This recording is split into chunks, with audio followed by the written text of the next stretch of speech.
Every creature in the universe that is in any way sensitive and in any manner of speaking conscious regards itself as a human being. That is to say, it knows and is aware of a hierarchy of beings above it and a hierarchy of beings below it. If you take such a tiny creature as a fruit fly, which lives only a few days, it is aware of all sorts of weird little animals and objects and spores floating in the atmosphere which we don't even notice unless we've got a microscope around, and very few people have. And it criticizes them as being inferior animals and all that sort of thing, whereas human beings are things that it doesn't comprehend. They're as much outside its intellect as a quasar is outside ours. And we see these far-off objects floating in the heavens, and we have only the vaguest idea of what they may be. But there is, I think, a fundamental principle that everybody must understand in order to know what is the meaning of the Tao, or the Chinese sense of the course of nature, and that is the principle of relativity. That is to say that wherever you are, and whoever you are, and whatever you are, you're in the middle. You know, pig in the middle. That's the game. And you see, just in the same way as when you stand, say, on the deck of a ship, and you can see a horizon all around you to exactly the same distance. You're in the center of a circle, because your senses extend a certain direction, in all directions, and therefore give you the impression of being in the middle. Now, everything in the world feels like that. And also it has its own kind, which look natural to it. The sensation of a certain tension which constitutes the feeling of I-ness, of there-ness, of being here. Because after all, every creature is a particular form. Everything is individual. Not only you as a total organism standing here, but all the component cells of your body. Each one of them has some sort of a feeling of its own. And it is individual. You can look at a microscope at the right level of magnification, and you can see that thing there with its own little life. And if you examine the stream of your blood, you'll find it full of all kinds of organisms that are having all sorts of conspiracies and games and plots and eating each other and doing these things that like we do. Only we realize that we wouldn't be healthy as a total organism unless there were all these wars and fights and plots and politics going on between the various cells in our blood. Each one of us retains a peculiar individuality. Almost in the same way as nothing could be more unlike a stomach than a heart, and nothing could be more unlike a kidney than a pituitary gland. You see, there's a lot of differentiation inside the body, despite the fact that it is an organism functioning altogether. There is then this sensation of practically every living being of constituting a center of tension and of resistance. That is to say, of being a little bit blocked, or shall I say, of being in the way, being in one's own way. Imagine the opposite. Let us suppose, for example, that you got up in the morning with a feeling of total transparency. There's no resistance in your organism to the external world. You just float through it. You're part of it, it's part of you. And just in the same way, for example, that when you see, if you see well, you aren't aware of your eyes. But if there's something wrong with your eyes, and you see spots in front of you, then you are looking at your eyes, and your eyes are getting in your own way. So the Taoist sage Zhuangzi says that when clothes fit well, you are not aware of them. When your girdle or belt fits properly, you are not aware of it. Good shoes you're unconscious of. And so in exactly the same way, the perfect form of man is unaware of himself, because he doesn't get in his own way. He is thus, in this sense, completely transparent. Now you were thinking I'm trying to sell you a bill of goods, that I'm going to teach you some technique so that you can feel perfectly transparent, and that this is the proper way to feel, this is the way you ought to feel. Now, it's not that simple.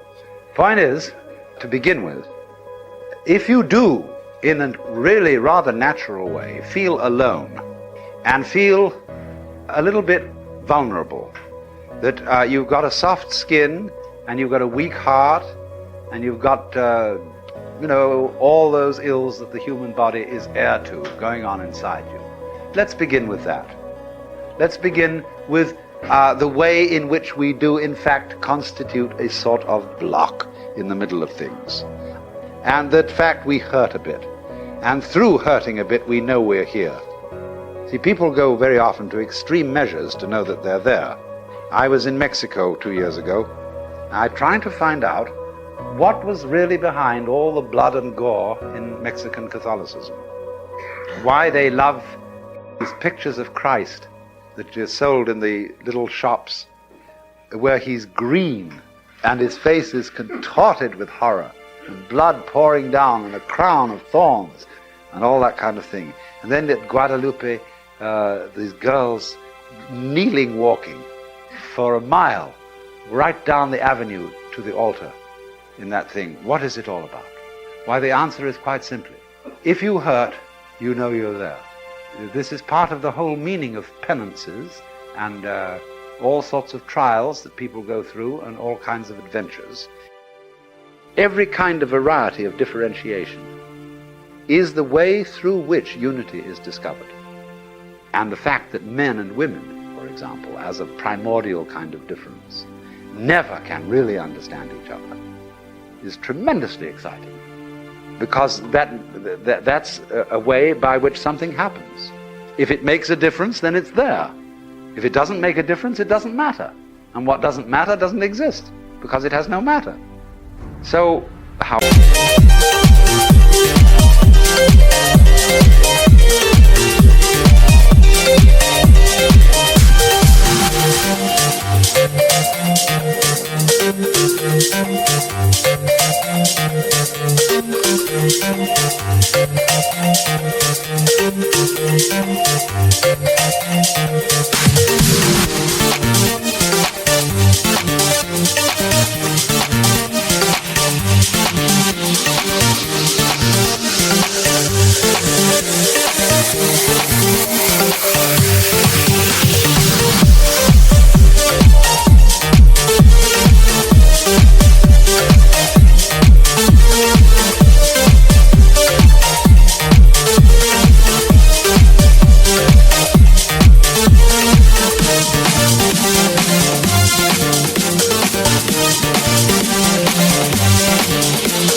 However, it is wherever you notice a difference, the difference has two sides, what it is and what it's not. And these two sides, since you can't have the one side without the other side, they're really one, because they go together, inseparably. So when you get this extreme sense of your own existence as a rather painful fact in the middle of everything else, the everything else feeling and the you feeling are two poles of one and the same process. So that the real you is what lies between these poles and includes both of them. Now, this is the fundamental principle of the whole way in which ancient Chinese thought developed. The philosophy of the yang and the yin. The universe is the interplay of difference, and the primordial difference is between up and down, back and front, black and white, is and isn't, male and female, positive and negative. So the word yang in Chinese means the south side of a mountain, which is the sunny side. The word yin refers to the north side of the mountain, which is the shady side. Did you ever see a south-sided mountain only with no north side? Or it may also, yang may refer to the north bank of a river, which gets the sun, and yin to the south bank of the river, which gets the shade. And so...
will remember this great symbol, and one half, of course, is colored dark, as it were two fishes interlocked, and they are chasing each other.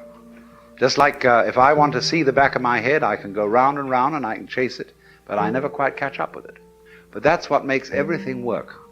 It is said in the Vedanta Sutras that the Lord, the supreme knower of all things, who is the knower in all of us, doesn't know itself in the same way that fire doesn't burn itself and a knife doesn't cut itself. So nothing to God, even, you see, would be more mysterious than God. That's why there has to be yang and yin. Yang is bright and it understands everything. Yin is dark and damned if she'll be understood. And so your yang side is your conscious attention and all the bright things you know and all the information you have and all the know-how and that you know what to do. And your yin side is the other side of the yang, which enables the yang to function, because you don't know why the yang side of you functions. That is the conscious, bright, intelligent side of you. It all depends on something you don't understand at all. Because if it didn't, it wouldn't be there. Just like you wouldn't be here unless there was something else. Now therefore, by a little extension of the imagination, you can very well see that if all those bones and subtleties inside you feel other than your conscious ego, but nevertheless are one with it, the same argument will go for all the other things going on around you. The sun shining, the stars twinkling, the wind blowing, and the great ocean restlessly pounding against these cliffs. That's you too. You don't control it, of course, because there has to be something about you don't control, or you wouldn't be you. Now you see that, all that is less than elementary relativity.